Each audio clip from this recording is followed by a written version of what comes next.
From a highly secure network of top secret locations across South Texas, this is the post Memorial Day edition of the Spurs Insider. I am Mike Finger, joined by Express News Spurs beat writers Jeff McDonald and Tom Orsborn, along with sports editor Nick Talbot. It's been a nice little layoff, some time away from the local Cagers. Tom Orsborn is back for a couple weeks after hitting up the draft combine in Chicago. He has all kinds of intel on the players that the Spurs might take. Jeff McDonald has just been stewing in his own ideas, his own thoughts about what the Spurs should do. Everyone across South Texas has opinions on it. And Tom, I'm going to start with you. After being back for a couple weeks, anything kind of itching your brain about what you saw in Chicago that could affect the Spurs, or what the Spurs should do with this pick that everyone has an opinion on? Still struck by Dylan Harper being so prepared, seemingly prepared for the question I posed to him about, playing with Castle and De'Aaron Fox. It was almost as if he was parroting, what we've heard from Brian Wright these many years about the game being the NBA being a positionless game. In fact, that was his direct quote, that it's the NBA is positionless basketball, and he offered no reason why he couldn't fit into a system or a scheme or a roster with Fox and Castle and Wemby and thrive with it in whatever role the Spurs signed to him. Here's something I've been wanting to ask you on the podcast, because I think it's an important bit of context that you can add to this whole deal. We've seen the text, we've seen the words that you reported in the Express News about what Dylan Harper said, and like you just explained, he sees no reason why he shouldn't. But when you get to go to these things and be around these players, I think what's great about editor Nick Talbot making the effort to make sure that we get to all these things in person is, I think you can get a vibe for, does the guy want to come here? Do you get the sense from him that he was kind of saying, yes, I want to be a part of this, and he's making an argument, or was he being diplomatic, or kind of, No, could you tell that? no, like I said, it seemed like he knew that question was going to come from somebody, Mm-hmm. and he pretty much knew I was the guy from San Antonio Mm-hmm. after asking him a Wemby question beforehand. Was he making an argument on, yes, the Spurs should Yeah. take me? Did it feel like that, or was it like, Yes. yeah, I'll play for the That's Spurs? yeah, that's why I was trying to convey that. And yeah, Okay. yeah, he did. He it seemed like it was a question he knew was coming. He was prepared for it, and he offered the sensible answer, um, you know, uh from perspective that, yeah, it's not a big deal. I don't know why people are talking about this. Mm-hmm. I can do it. This is why. And Mm-hmm. yeah, I thought it was a prepared type, that he knew it was coming and he was prepared for it. And I executed it well. I was talking to not long ago a Rockets fan who brought up, just kind of out of nowhere, how one of the reasons why, in this continuing, budding, increasing, however you want to put it, rivalry between the Spurs and the Rockets, which has been going on forever, one thing that still bugs the Rockets faithful about Wemby is they remember that moment, the night of the lottery, when he kind of gave a fist bump or a sign of relief when the Rockets were Right. listed at 4 or 5 or whatever that was, that he didn't want to be there. Sometimes you can tell from the players where they don't want to go, and from everything that you've said, Tom, and everything I've seen about Harper, I don't think he would have any problems at all about coming to San Antonio. Don't know about his dad though. What have I missed there? I don't think I followed the Ron Harper saga. What's has he expressed opinion one way or the other? Don't know. I mean, he hasn't expressed favorable. I mean, not favorable, but he hasn't lobbied or Uh-huh. said, "Yeah, we're going to San Antonio, by gosh," and we're Yeah. you know so Jeff, do you still in all your pondering over the last couple of weeks, which I know you've done nothing but thinking about San Antonio Spurs basketball since we last met. Um, are you still on board with just taking Dylan Harper with that pick? And if not, or even if so, do you have a favorite alternative? I think Dylan Harper is still the pick to make there. I mean, obviously, there's a lot of things swirling in the wind. Like if you're gonna do the thing and trade for Giannis, probably you're gonna let that pick go. But assuming you're not doing that kind of blockbuster deal, assuming you're making the pick at second, yeah, to me, Dylan Harper is the obvious pick to make it second. But what I was asking was asking, not what I was asking was not necessarily who to take with the second pick, but there are options between trade for Giannis and yeah, take Dylan with that pick. yeah, There's there wasn't a period at the end of that sentence. I was still going. okay. I'm sorry. Yeah. Well, now I've lost my train of thought. I'm sorry. I'm a terrible host. I ruined it. Yeah. That's what I've heard. Um, yeah. So if you're telling me, playing the game where you may not use that second pick, you have to trade it for something, and it's not Giannis. If that's what we're doing right now, That's I mean, yeah, but you can. Okay, tell me what we're doing then. I'm not going to interrupt you again. Go ahead. Um, you're asking me for other alternatives. I don't want to do this. I mean, I don't want to. I wouldn't want to do a deal. I don't mean this discussion. I mean, I wouldn't want to do a deal.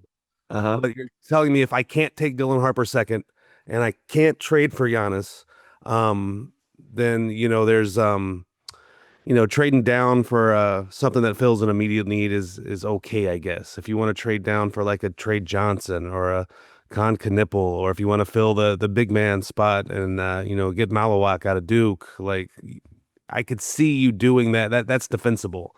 It just wouldn't be my number one um, alternative right now. I'm all in on draft Harper and let's get this going. Okay, that's the question that I had, and you ended up answering it despite the host's repeated attempts to sabotage your answer. But what I wanted, I guess, a better way to ask the question was, are you still sure that drafting Harper is far and away, or not far away, but significantly a better option than I'll just throw out some middle of the road proposals here. And you kind of, I think I mentioned this last time and you kind of scoffed at it, but trade down 2 picks if you're not completely in love with Harper and convinced that he's going to be a foundational piece to go with Victor Wembanyama and Stephon Castle. Could you trade down just a couple of picks to Utah, who probably really wanted Dylan Harper, and get the Lauri Markkanen things going again? Who does fit into a Spurs lineup. Now, he may not be worthy of the contract that he has. He may not be a future all NBA type player, but he is closer to the Spurs window. I think he's 27 as opposed to Giannis being 30. He's not anywhere close to what Giannis is, but he does fit in. And then you still get a top 4 pick. You still get a top, I'm sorry, maybe those top 5 pick. Like could that work? Could, like, Brooklyn supposedly has a shooter available, Cam Johnson. Like, does that interest you to fit a Spurs need while also adding, a top pick? Do any of those type of proposals make sense to you? Nobody. Jeff. Hello. I'm sorry, Mike. I don't think anyone likes the idea. I was, Yeah. I'm out on that. I don't think unless you're going to make the impact trade, that it will. Why not just try to get the impact player? Unless you just really don't think it's Harper, and there's no indication it's not. That's the kind of issue, I think. What's the indication that it's anyone but Harper? I guess you could be in love with Trey Johnson and get down to 5, and there's no guarantee. I don't think it's Trey Johnson. I think it's if I'm advocating for this route, which I'm not saying that that's my preferred course of action. I'm just kind of spelling out what the Spurs could do with this. It would be I'll lay it out this way. let's say the Spurs think Dylan Harper is the second best player in the draft, which I think most people think he is, but think that the difference between him and Con Knipple or Trey Johnson or name your guy at 5 isn't the difference between a future all-star and a future bench warmer, like that they could make them work. Again, I'm just continuing this argument. If you feel like Con Knipple better fills a need and the talent level disparity is not huge between him and Dylan Harper, could you add that player, Con Knipple, at 5, while also adding Lauri Markkanen, who fits into your window and who can be a difference maker at a spot where the Spurs need some help? He's a big man who can shoot. He slots into a lineup. He doesn't have that redundancy with Stephon Castle and De'Aaron Fox at the point guard position. Like, that's the argument to make this. So you've added a shooter in Knipple. You've added a piece that works in Markkanen, and there you go. And you'll probably have to give up more. It's more than it wouldn't necessarily be a 2 for 5 plus Markkanen. You need contracts to make it work, but that's kind of the scenario there. And it would be a similar thing with Brooklyn. Is that just an absolute no for you? And again, I'm not saying that I'm pro this approach. Is that just an absolute no for you? It sounds like it is for Nick. Jeff was gone and just texted me that he's back. I don't know how much of that you heard of my nonsense, but where do you go from there, Jeff? I didn't hear a lot of your nonsense, so okay. This is compelling. Back to podcasting again. I was looking up while you were talking earlier, Mike. I was looking up to see if Ron Harper had said anything. He said in response to someone texting about Dylan Harper and Wemby pairing together, Ron Harper tweeted, "It could be special." So it could be special. There's that. Yeah. What do you have any thoughts on all the nonsense that I just spewed, Tom? I told you I was doing research on Ron Harper. So you weren't listening. The listeners at home weren't listening. They were surfing. They were. We can edit that part out. We can edit that part out later. But I don't know. It's you're asking people to evaluate like third and fourth alternatives that.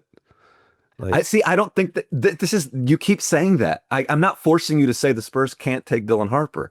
I think that there are people out there in the world, and not just like blowhards like your host, who think that that's the most attractive thing. Like don't draft another guy who has all this overlap with foundational players on your team.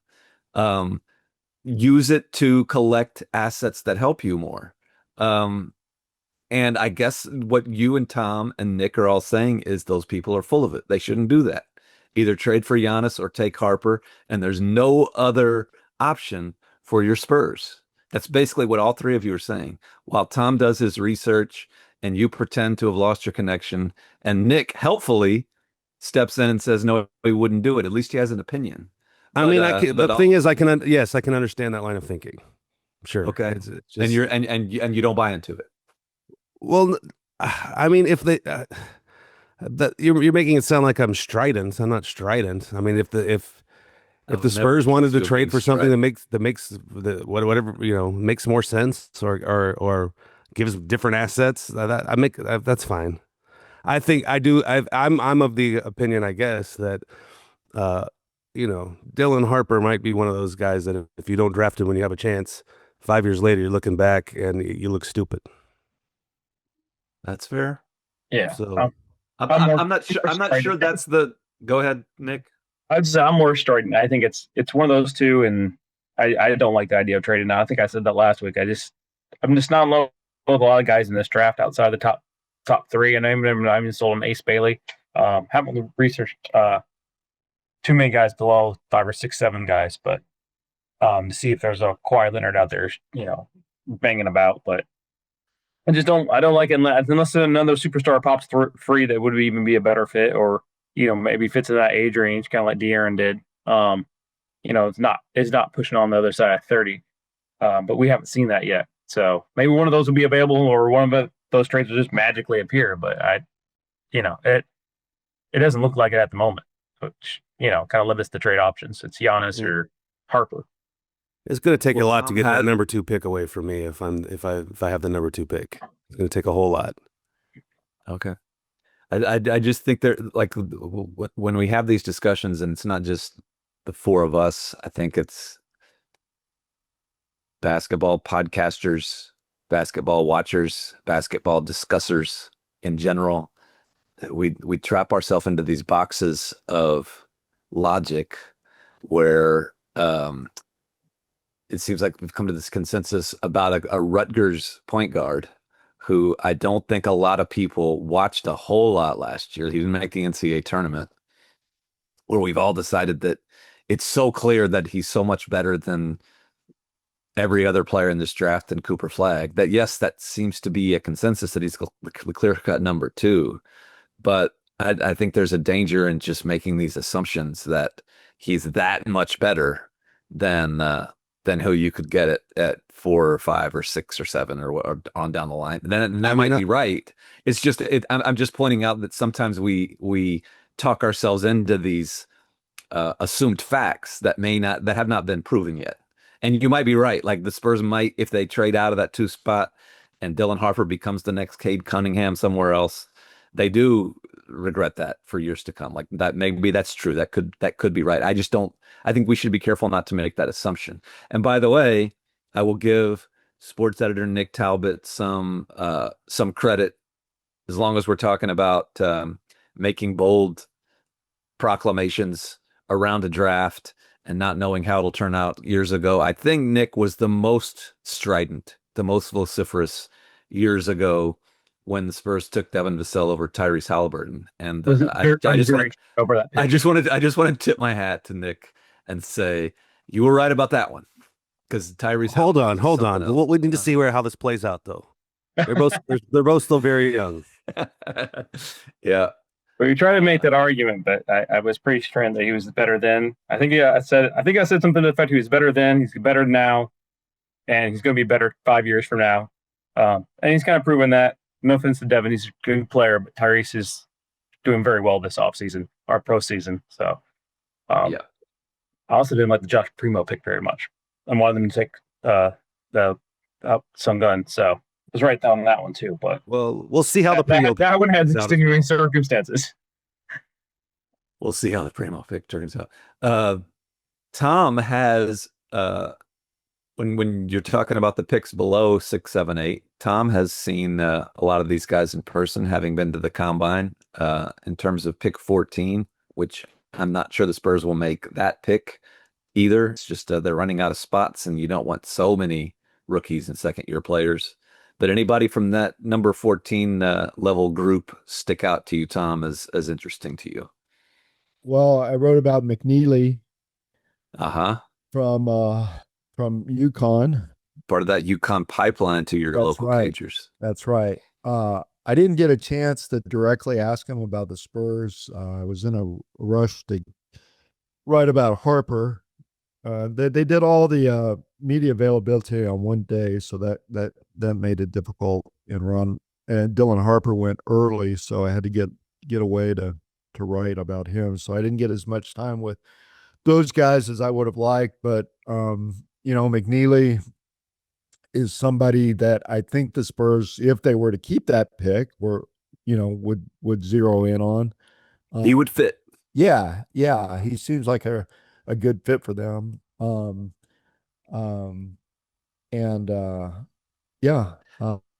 He's a wing player, a forward who can make a shot.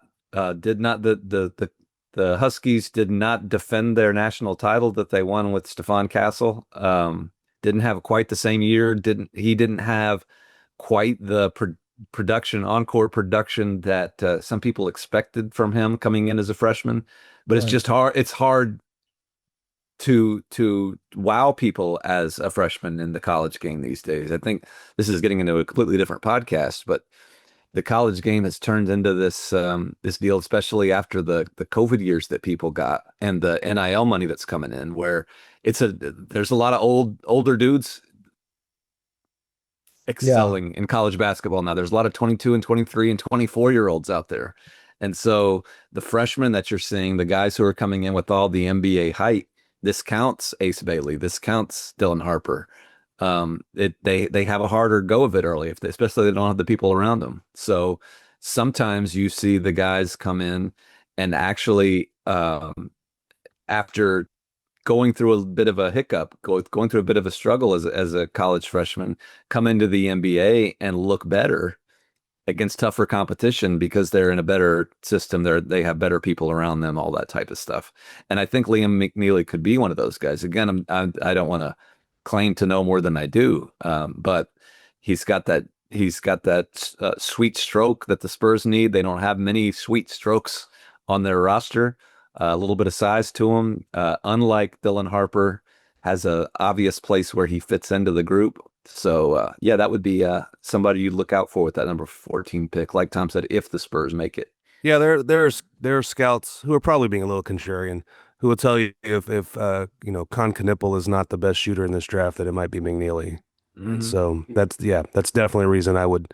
And he's a guy that's kind of projected to still be around that 14th pick. So if the Spurs keep that pick, that's one guy I think they almost definitely take a good hard long look at him and his. And I don't think that he's just a spot up guy. I think that his athleticism numbers, all that stuff, he graded out pretty well at the combine. So yeah, he shot well. He graded out extremely well athletically. And as far as his shooting at UConn, he had an injury that sidelined him for quite a while. So, I think that contributed to it greatly. I wouldn't be concerned about how he shot the ball at UConn. And not to turn this into a complete Liam McNeely podcast, but when the Spurs drafted Stephon Castle last year, Danny Hurley, I saw Danny Hurley at the draft, and he had told me about what a fixture the Spurs had been at UConn practices, games for a whole year. They knew more about Stephon Castle than anybody.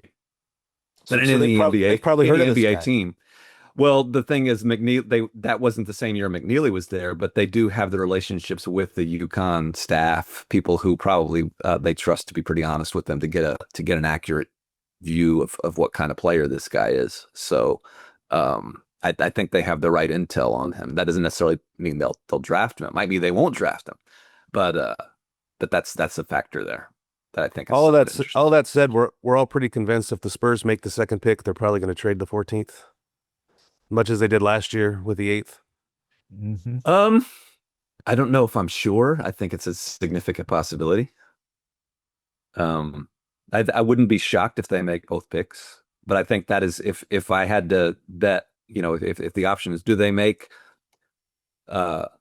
if the over under is 1.5 picks, do they make more than 1.5 picks or less than 1.5 picks? I take the under on that.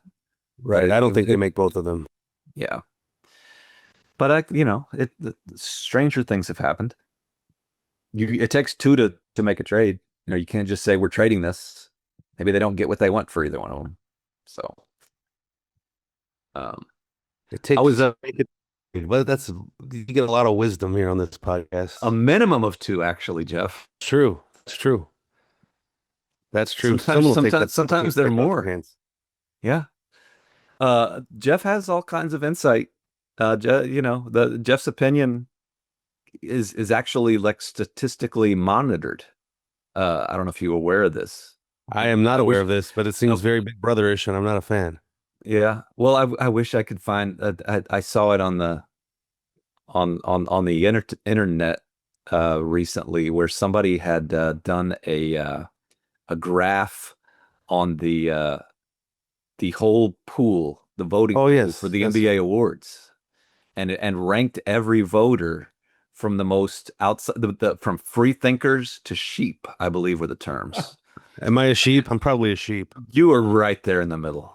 There in the middle. Okay, proud of that. I don't think you want to be the extreme on either side, so I'm proud of that. I think you're right. And basically the point was, the free thinkers are the ones who just had the most crazy, outside the Outrageous. box, Yeah. outrageous, and just to be contrarians for contrarian's sake. What a Never voted for the people who actually won.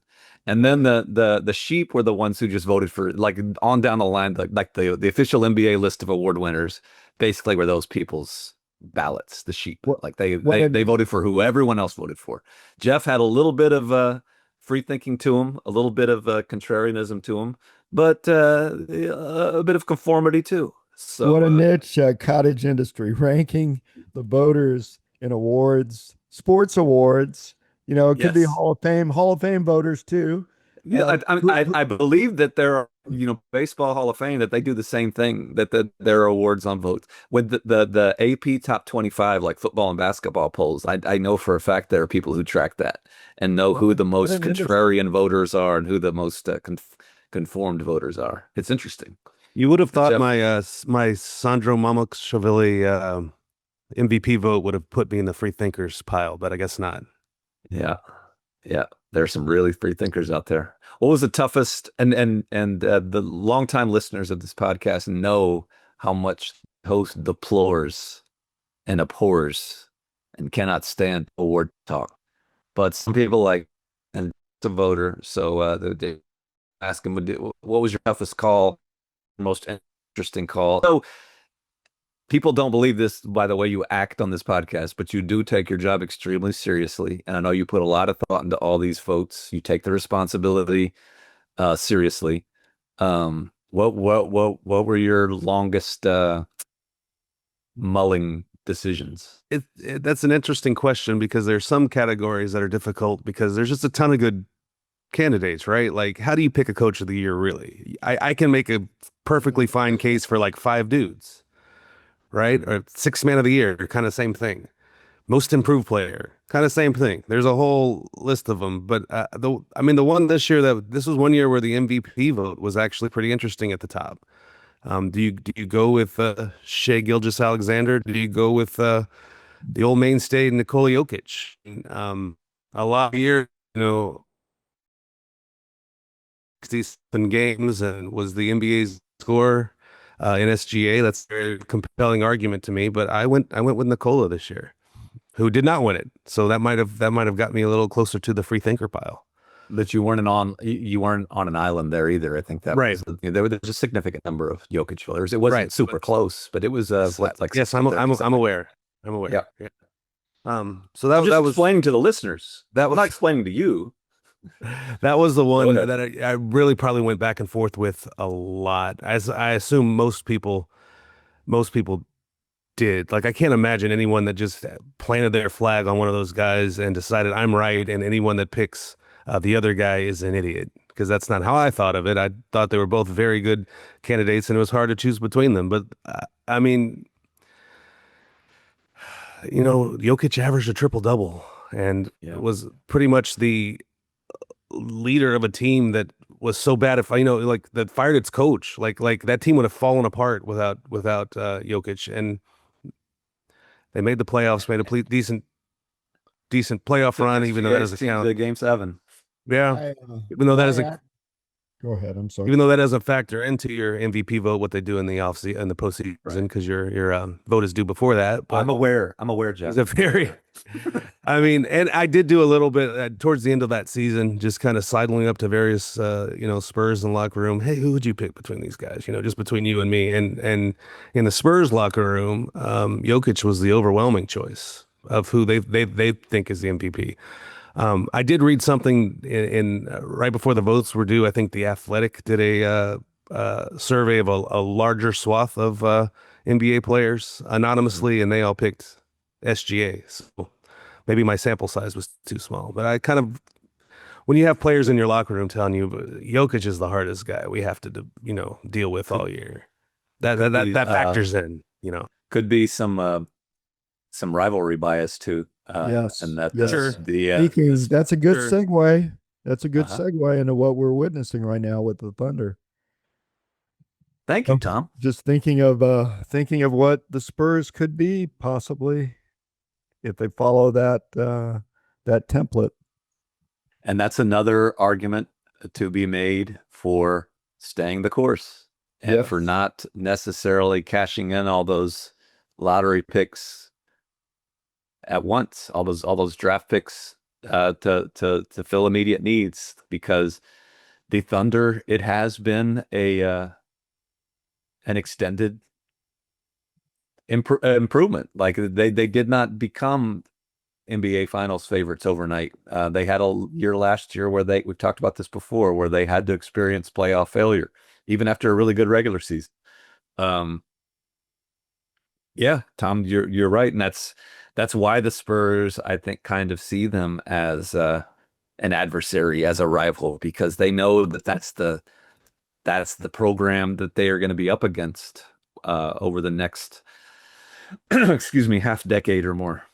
And But it also is an inspiration, though. As much as it's a rival, it's an inspiration for how to do things that way. Sam Presti came from the Spurs school, and he builds things the way R.C. Buford and Brian Wright and El Jefe, Greg Popovich, build things. And yeah, the Thunder are the reason to hold on to these picks, to build with young people on the same timeline, and stay the course. And so, I mean, the Thunder, this version of the Thunder, notably did not make a big Giannis level trade. yes, They built everything from within. I mean, their best player came from a trade technically, but that was actually them trading out the big superstar and Paul George to the Clippers for young Shai Gilgeous-Alexander that I don't think anybody, maybe the Thunder did, I don't want to speak for them, but I don't think most of us had him pictured as a future MVP. If you want perspective on how long ago that was, and how much has happened, and how long the Thunder have been building this, do you remember who else had reportedly the option to trade for that same package of Los Angeles Clippers picks that wound up featuring Shai Gilgeous-Alexander? Do you remember who else was up for that? I believe it was the San Antonio Spurs. For which player? But they selected a package from Toronto that included DeMar DeRozan, Jakob Poeltl, and the pick that eventually became Keldon Johnson. Isn't that sort of crazy to think about? Like, that's how long ago the Thunder made that deal for their eventual MVP. Like, because it seems like ages ago since that we were going through all that Kawhi drama here, and that's how far-reaching these decisions can become. Like, the Thunder make that deal that same offseason that the Spurs were shopping Kawhi Leonard, and lo, these many years later, they look like they're closing in on the NBA Finals. And, It took them, the Thunder, after getting SGA, took them what, 7 years to get to here? Yeah. and I've written this before. I've mentioned it before on the podcast, but you go back through the last 2+ decades of NBA champions, and you never, without exception, find the best player on an NBA champion that's before year 6 or 7. Like, all of them, the best player is a guy who's had to go through it. And that's why this immediacy, this panic, to say, the Spurs have to win these championships with Wemby in years 3 and 4 and 5. It's just not realistic. Sometimes that happens. Tim Duncan did it in year 2, but almost nobody has done it since. And that includes, the all-time greats, LeBron James, Kevin Durant, Steph Curry, on down the line. They all needed time to do it. And this is a good kind of circle moment. I think start the podcast, which is why we think the Spurs are going to take Dylan Harper, because you build for the long term. And that roster is so impressive too. You've got your SGAs and your homegrowns, but then you look at Lou Dort, undrafted. Bringing in Caruso. Yeah, I mean, those are the guys that without those guys, are they where they are now? Dort's so impressive defensively. Both those guys. Yeah, those guys are going to be in the Spurs way for a long time. Yeah. On the flip side, they're one of the few teams, if they do win this, that will have made the win on championship without making any kind of trade, though, to get a key piece. I mean, the Spurs have already done that on De'Aaron Fox, but I just find that interesting. But The last team that really hasn't traded for a key piece would be the Spurs. I mean, it depends on how you define key piece, because a key to the Thunder's success this year is the trade that kind of some people raised their eyebrows at, which was Josh Giddey for Caruso. And I guess I wasn't listening. That's not a trade for a superstar; it's trade for a role player. Yeah, it's more of a role player. I was thinking more like starter. I think the lowest level, the guy outside of that would have been like Aaron Gordon, that had been traded for. Because I mean, who was the Aaron Gordon was significant. Who was the trade piece on the Bucks team? Because you had Middleton, Holiday, I guess. Yeah, Holiday's done it twice. Traded, and the first year he won the title, both the Bucks and the Celtics. But see, this is where you get into the shades of gray, because on both of those teams, and a lot of the trades we're talking about, Aaron Gordon fits into this too. We're talking about the third fiddle type level. It's not the centerpiece that you build everything around. It's add a third guy, and it's not necessarily adding a third guy who's an all NBA, MVP type candidate. Like, you love to have Drew Holiday on your team, you love to have Aaron Gordon on your team, but those aren't big threes in the old version of KD and Curry and Clay, or KD and Irving and Harden and those type of big threes. It's a different kind of big three where the third piece is more of a Manu Ginobili or Tony Parker type. The last time the best player on the team who was traded for and they won, 2019 Toronto Raptors. Yeah. And you probably throw in the bubble when the Lakers, right? Yeah, I mean, LeBron wasn't a trick. Yeah. Yeah, LeBron. LeBron was the best player there, but AD was, a clear number 2 there. So, yeah, well, that's all. Signing. That's all interesting. I think we made it through, fellas. We got an interesting discussion about what the local Cagers are going through. Maybe repetitive in some senses. Maybe we'll be even more repetitive next time, but we'll be closer to the draft. Hope everyone is hanging in there this offseason. Until we see you next time, take care of each other and keep it real.